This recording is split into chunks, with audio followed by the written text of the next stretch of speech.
What are the requirements to become a judge? You need to have been in the sport for a minimum number of years. You need to have acquired the appropriate titles.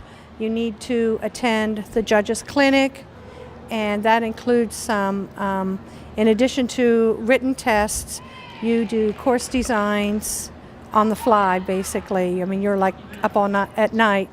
When I went to the judges clinic, we didn't have computerized course design. We actually had to design our courses on graph paper with a paper and pencil and a template.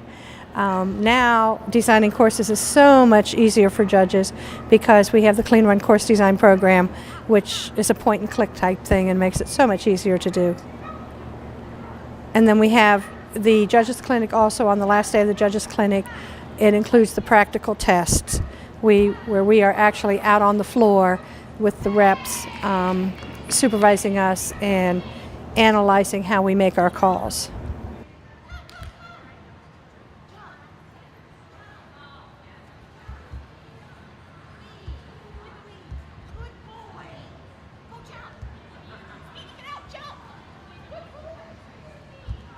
We need to attend a continuing re-ed every 3 years in order to maintain our judge's license. That primarily includes making us a little bit aware of what other changes might be in the works for the AKC Agility program. And we also take a test.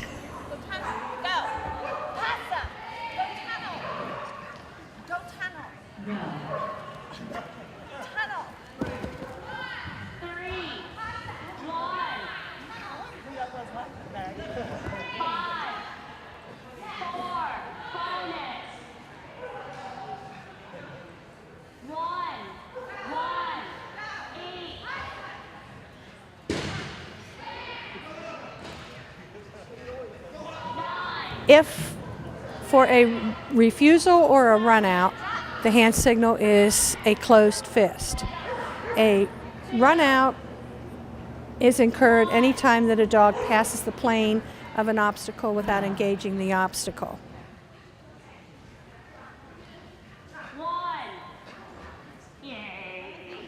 Okay, these are weave poles. I do AKC. I don't know the rules for the other things, but these are 24 inches apart. The dog enters with the first pole always on the dog's left, and they have to finish the whole thing. In novice, they do the first 6. After novice, after they've done the qualifying for novice, then they can do all 12. You get 3 chances to do them correctly. By the time you get to excellent, you have to do them the first time through. You still get 3 chances to do it, but you have NQ'd as soon as you don't do them anymore.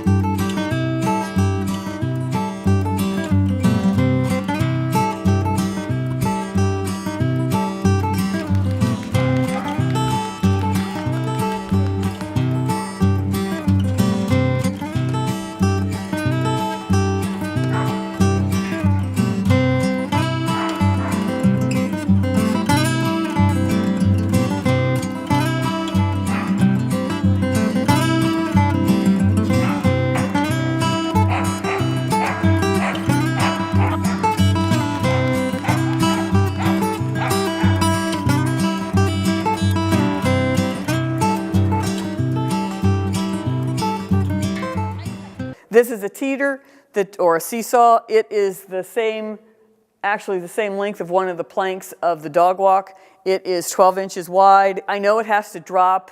If you put a 3-pound weight on it, it should take 3 seconds for it to drop. The dog must touch the yellow on both ends of a teeter. So they have to approach, come on straight onto the teeter, come to the end of the yellow, and it has to drop to the ground and touch before the dog can come off of the teeter. A lot of dogs are afraid of the teeter because the teeter moves and the teeter bangs, and so a lot of dogs have problems with the teeter. The weave poles probably are the most difficult because it's the one thing that's in this that a dog never ever does naturally. We teach them to do that, and it's not something that would be a natural thing for them to do. Okay, so the 26-inch class, these dogs all opt to jump this slightly higher jump height. And usually that is for reasons they may be jumping this height in another venue, or if they have any world team aspirations, so they're going to want to jump this height. And this is the tallest height in AKC. Nice border collie here. Right. Go shading through the weave poles, very nice. This is a young dog. And we have an off course there.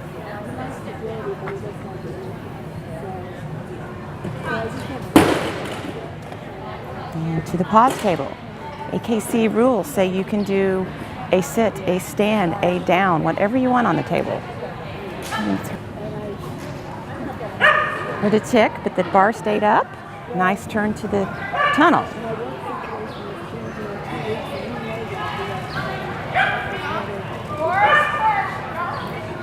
And over the A-frame. Missed the down contact, unfortunately. So they won't have a qualifying run, but still, it's a nice, working very nice together. What does that mean when you said that they missed? On the A-frame, you'll see the yellow at the bottom of it. And a dog has to get at least one paw into that yellow area. If they do not get in that yellow area at all, then they receive a fault. And at this level, you cannot receive any faults in order to get a qualifying score. Because this level is what? This level is called Masters.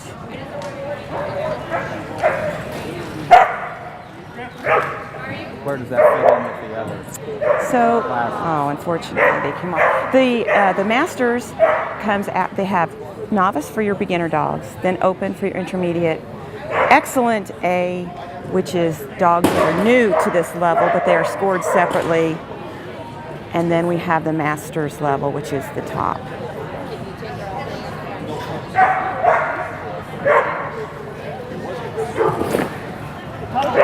There, unfortunately, got a bar down. An electronic timer that goes off at the beginning and the end. You can see the uprights at the first panel jump and the uprights at the end tunnel. And a lot of these runs for placements may get into the hundredths of a second. So this way there's no human error.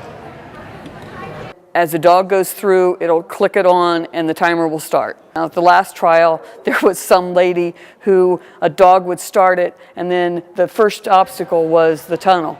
The dog would start it, the lady would go over and straighten the tunnel, and when she leaned over to straighten the tunnel, she turned off the timer. So there are certain things we have to educate our helpers with. Okay. Over the panel, here we go.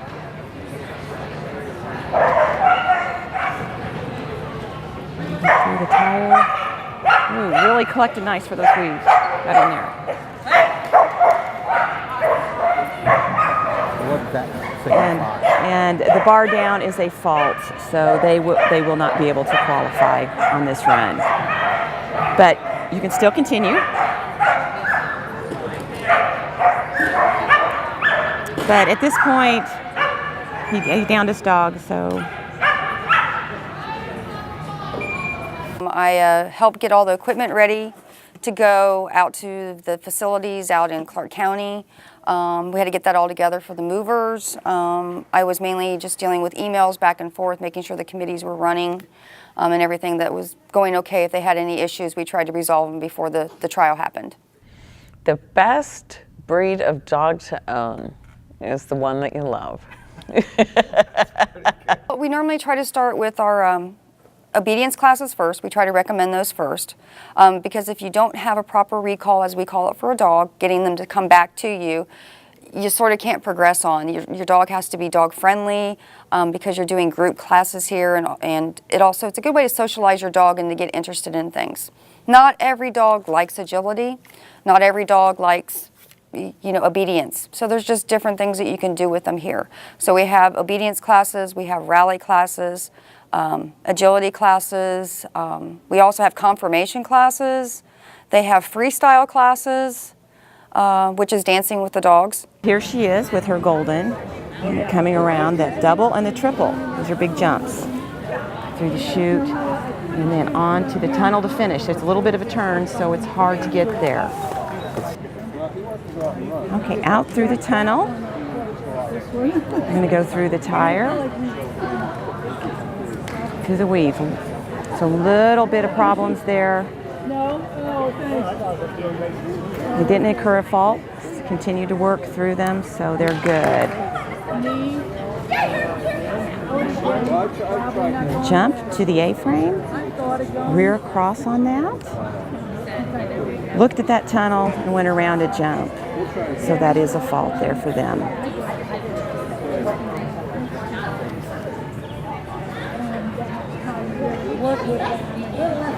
Coming around a jump, they're gonna, have an off course there.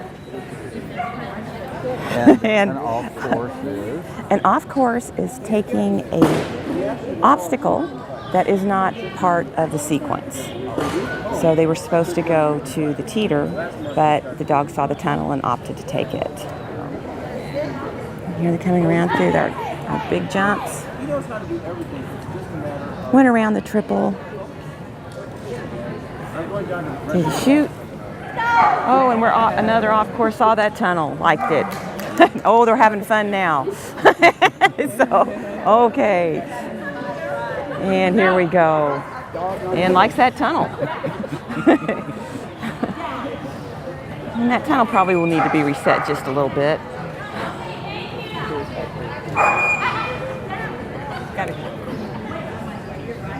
She's trying to get him.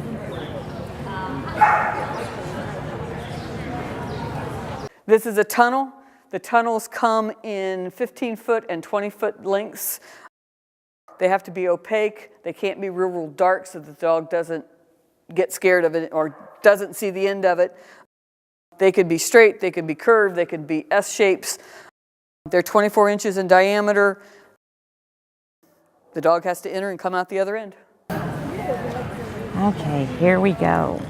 Over the panel and to the dog walk. Nice 2 on 2 off.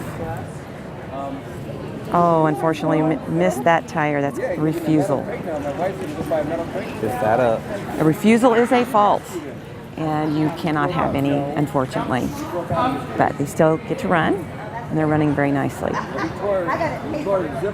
Weights at the bottom, again on 2 on 2 off. First handler to release them. Coming around to the teeter. And again, nicely waiting. To the pause table. Here they have to wait for 5 seconds. The judge is counting, even if we can't hear it. Double, triple to the chute. Oh, around the jump, but through the, but finishing nicely through the tunnel, having a very good time. Okay, here we have a shepherd.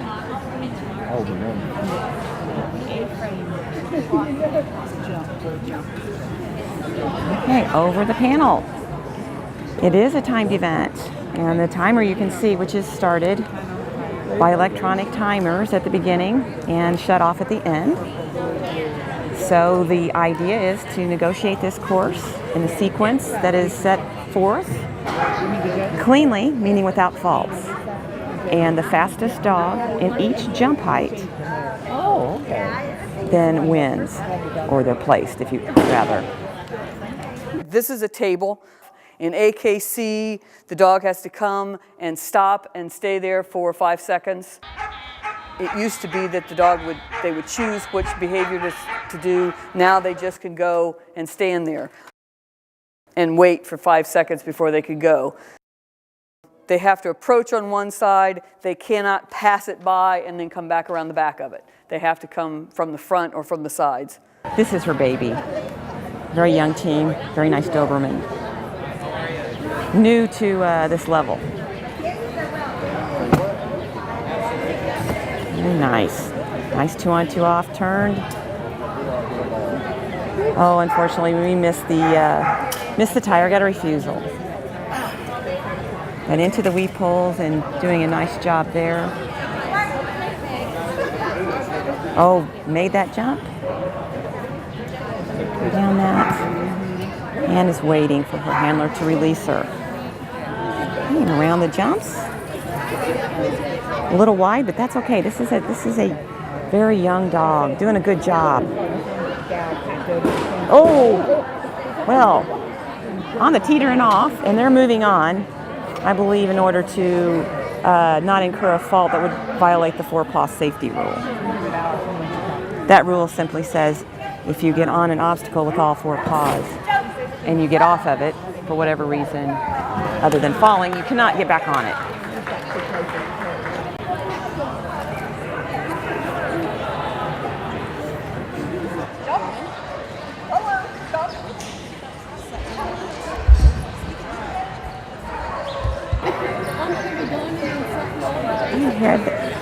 Here we are going to the teeter